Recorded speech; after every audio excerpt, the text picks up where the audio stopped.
Punishment of Medusa, a tale of beauty, betrayal, and redemption. The Enigma of Medusa. At the heart of ancient Greece lies a myth that has puzzled and terrified generations for centuries.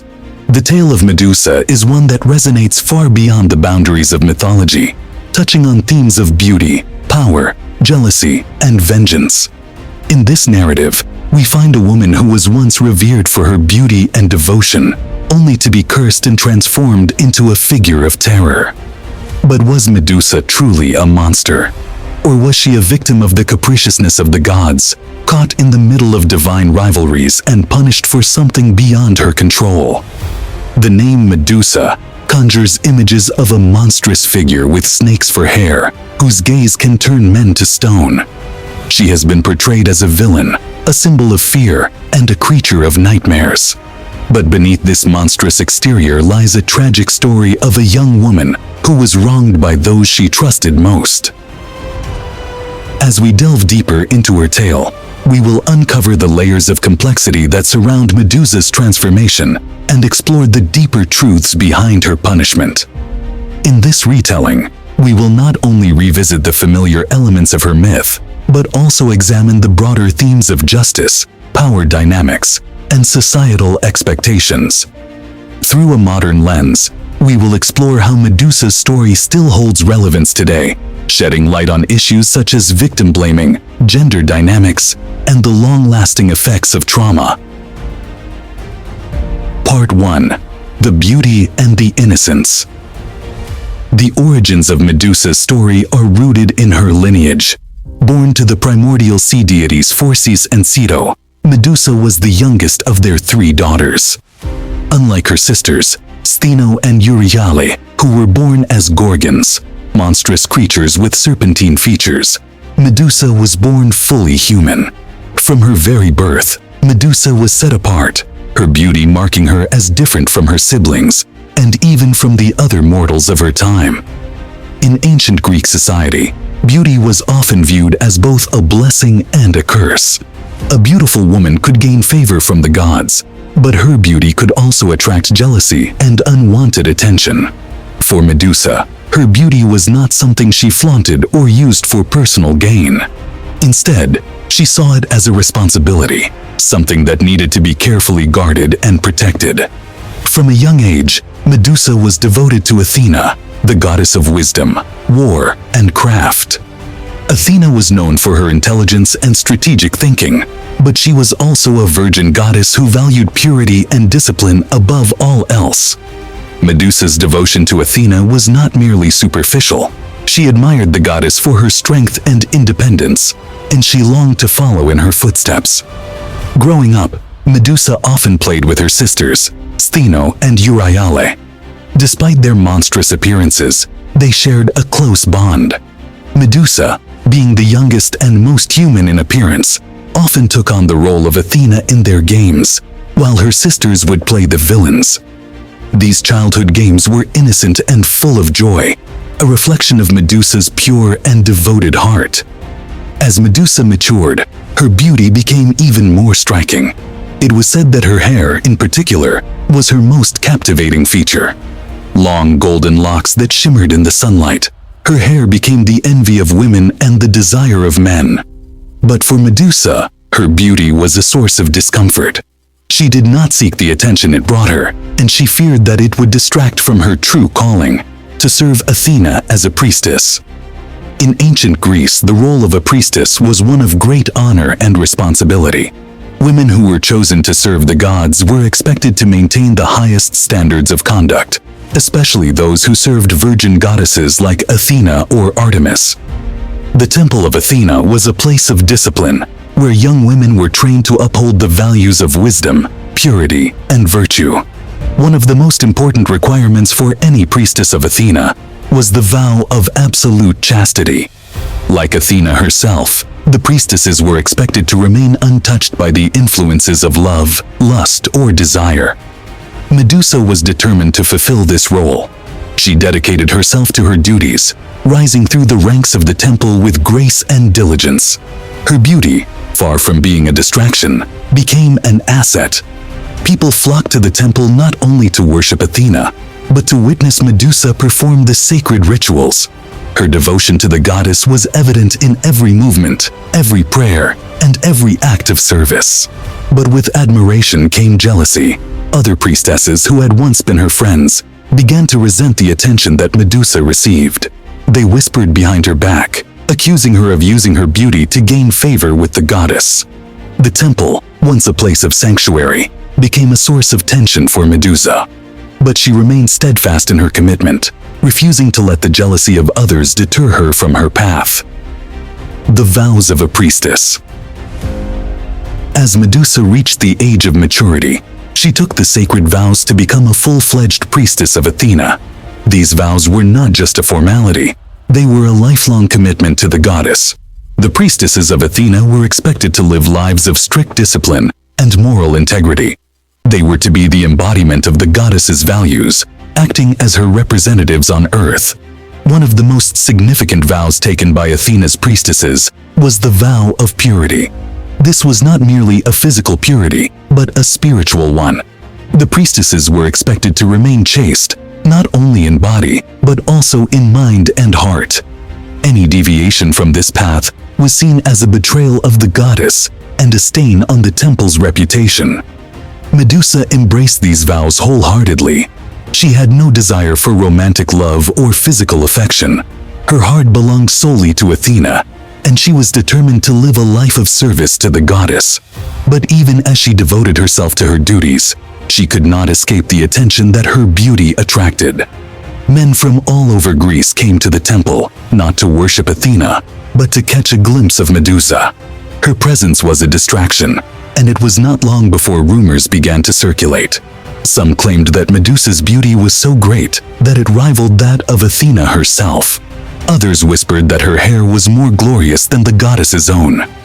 Athena, watching from her perch on Mount Olympus, noticed the commotion in her temple. At first, she was merely annoyed. The temple was meant to be a place of worship, not a spectacle. But as the rumors grew, Athena's annoyance turned to anger. She saw that many were not there to honor her, but to gaze upon her priestess. This was an affront to the goddess's authority, and it could not be ignored. However, Athena's anger was tempered by reason. She knew that Medusa was not to blame for the attention she received. The young priestess was simply doing her job, and her beauty was something that she could not control. Athena chose to remain silent, allowing the situation to unfold. But her silence did not go unnoticed by the other gods, particularly Poseidon. The rivalry of gods Poseidon, the god of the sea, had long harbored a deep resentment toward Athena. Their rivalry was one of the most famous in Greek mythology.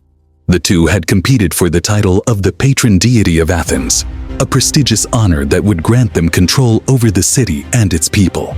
Poseidon had offered the city a saltwater spring, a symbol of his power over the seas. But Athena had outshone him by gifting the city with the olive tree, a symbol of peace and prosperity. The people of Athens chose Athena as their protector, and in her honor, the city was renamed after her. Poseidon, humiliated by this defeat, never forgave Athena. He bided his time, waiting for an opportunity to strike back at the goddess. And when he saw the attention that Medusa was receiving, he knew that he had found his chance. Medusa's beauty had become a source of tension in Athena's temple. While the goddess herself had chosen to overlook the issue, Poseidon saw it as a way to humiliate his rival. If he could corrupt Medusa, the most beautiful and devout of Athena's priestesses, it would be a blow to Athena's reputation that could not be undone. Poseidon began to watch Medusa from afar, waiting for the right moment to make his move. He knew that Medusa was devoted to Athena and that she would not easily fall for his charms. But Poseidon was a god, and he was not accustomed to being denied. One day, as Medusa walked along the shore, Poseidon emerged from the sea. He appeared before her in all his divine glory, a towering figure of power and majesty. Medusa was taken aback by his presence, but she quickly recovered. She knew who he was, and she knew that he was dangerous. Poseidon approached Medusa, his eyes filled with desire. He praised her beauty, telling her that she was the most exquisite creature he had ever seen. But Medusa was not swayed by his words. She had taken vows, and she would not break them, not even for a god. She politely but firmly rejected Poseidon's advances, reminding him of her devotion to Athena. But Poseidon was not a god to be refused. His desire for Medusa turned to anger, and in a fit of rage, he grabbed her by the arm. Medusa struggled to break free, but Poseidon was too strong. In a desperate attempt to escape, Medusa ran toward Athena's temple. She believed that the goddess would protect her, that she would be safe within the sacred walls. But Poseidon was relentless. He followed her into the temple, his footsteps echoing off the stone walls. The tragedy in the temple, Medusa knelt before the statue of Athena, her heart pounding in her chest. She prayed for the goddess to save her, to stop Poseidon from violating the sanctity of the temple. But her prayers went unanswered. Poseidon, consumed by lust, cornered Medusa at the altar. He violated her, shattering not only her purity, but the sanctity of Athena's temple. When Poseidon finally left, Medusa was left broken and ashamed. She had been violated in the one place where she had always felt safe, the one place where she had believed that the gods would protect her. But the gods had failed her, and she was left to bear the consequences alone. When Athena learned of what had happened, her rage was swift and merciless. But instead of directing her anger at Poseidon, the true perpetrator, she turned her fury on Medusa. In the eyes of the gods, Medusa's beauty had become a curse. It had been her beauty that had attracted Poseidon's attention, and it was her beauty that had led to the desecration of the temple. Athena, unable to punish Poseidon, took out her fury on Medusa. She cursed her most loyal priestess, transforming her into a monster. Medusa's hair, once her most prized feature, was turned into a mass of writhing snakes. Her eyes, which had once captivated the hearts of men, were now cursed with a deadly power. Anyone who looked into Medusa's eyes would be turned to stone. Medusa, who had once been the embodiment of beauty and devotion, was now a creature of terror. She fled from the temple, knowing that she could no longer live among mortals. She found refuge in a remote, desolate place, where she lived in isolation, haunted by the memory of what had been done to her. The fall from grace. Medusa's transformation was both physical and emotional. She had been turned into a monster, but she had also been cast out of society. No longer could she serve as a priestess. No longer could she live among the people. She was now an outcast, feared and hunted by those who once revered her. But Medusa's fall from grace was not just a personal tragedy. It was a reflection of the way society treats those who are perceived as different or dangerous. Medusa had been a victim, but she was treated as the villain. The people who had once admired her beauty now feared her, and the heroes who had once sought her favor now sought to destroy her. Medusa's story is one of profound injustice. She was punished not for her actions, but for the actions of a god. She had been violated by Poseidon, yet it was she who bore the burden of the punishment. This theme of victim blaming is one that resonates deeply in today's world, where those who have been wronged are often the ones who are blamed for their suffering. In her exile, Medusa became a legend. Stories of her monstrous form and deadly gaze spread throughout Greece. Heroes from all over the land sought to defeat her, hoping to claim glory by slaying the creature that had once been a beautiful woman. But none ever returned. Those who dared to face Medusa were turned to stone, their bodies frozen in terror. Medusa, for her part, had no desire to harm anyone. She had been wronged, and all she wanted was to be left in peace. But peace was something that eluded her. She was hunted, not because she was a danger to others, but because she was different. And in a world ruled by fear, being different was enough to warrant destruction. Redemption. Through death, Medusa's story could have ended in despair, with her living out the rest of her days in isolation, cursed and forsaken. But the gods had one final twist in store for her. Perseus, a young hero favored by the gods, was tasked with retrieving Medusa's head as part of his quest to save his mother from an unwanted marriage. Perseus was no ordinary hero. He was the son of Zeus, the king of the gods, and he had been given divine aid in his quest. Athena herself provided him with a shield that reflected like a mirror, allowing him to avoid Medusa's deadly gaze. Armed with this shield and a sword, Perseus set out to find Medusa. When Perseus finally reached Medusa's lair, he approached cautiously. Using the shield to guide him, he avoided looking directly at Medusa.